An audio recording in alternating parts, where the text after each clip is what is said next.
This is Understand the Times, a radio program dedicated to equipping the church with biblical insights for contemporary issues.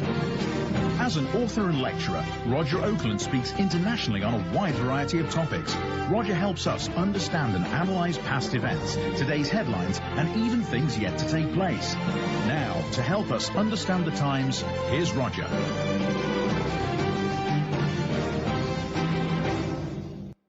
My wife says that I can be a very confrontational person.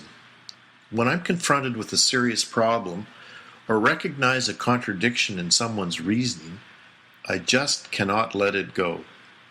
A few years ago, while I was touring Westminster Abbey, a historic church in London, England, a troubling issue came to light. I discovered that Charles Darwin, the famous promoter of evolution, was buried there. As I had read his autobiography, I knew what he believed about the Christian faith. Why was this man buried in a church which claimed to be Christian, I wondered? This seemed ridiculous. Was there a way to find out? I asked one of the guards at the door if he had an answer to the question, but he just shook his head and said, no. However, he directed me to the Westminster Abbey Library. I rang the buzzer next to a large wooden locked door. A voice over an intercom asked me what I wanted, and then told me I could come in. As I walked through the door into the room, all I could see were shelves filled with old books. It looked as if no one was around. Finally, a man appeared from a second-floor balcony and invited me to come upstairs. When I asked if he could tell me why Charles Darwin was buried in the Abbey, he went to a shelf, picked up a book called The Survival of Charles Darwin by Ronald W. Clark, and turned to page 196. As I had expected, documentation in this book revealed Darwin had not been buried in Westminster Abbey because of his great love for Jesus Christ. Following his death, which occurred April 19th, 1882, his family planned to bury him in the cemetery at Down, where he lived.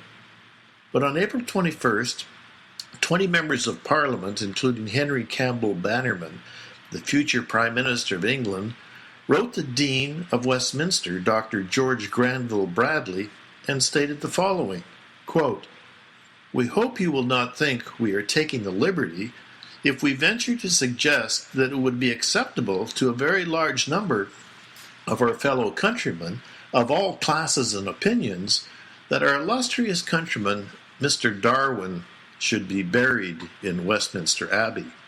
End of quote. Of course, the burial was a very controversial event.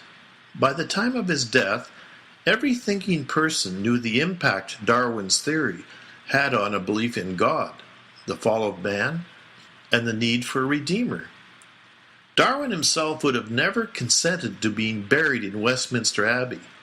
He had written in his autobiography that believing in Jesus Christ was a damnable doctrine. Although Charles Darwin may have been considered by the political leaders of his day to be an illustrious countryman, by biblical standards, he was certainly no saint. While many of the vaults within the Abbey are inscribed with Scripture, the slab over Darwin's tomb has only his name, date of birth, and date of death. Perhaps it would be appropriate to add additional statement. Here lies Charles Darwin. Billions of people have rejected the Creator because of his contribution to society. His God was evolution. Have you accepted his faith? I'm Roger Oakland. This has been a biblical perspective to help understand the times. Please visit www.understandthetimes.org for more information, to order materials, or to contact the ministry. Sign up for our free newsletter, news alerts, and commentaries. You can also contact us by telephone toll-free at 1-800-689-1888. That's 1-800-689-1888.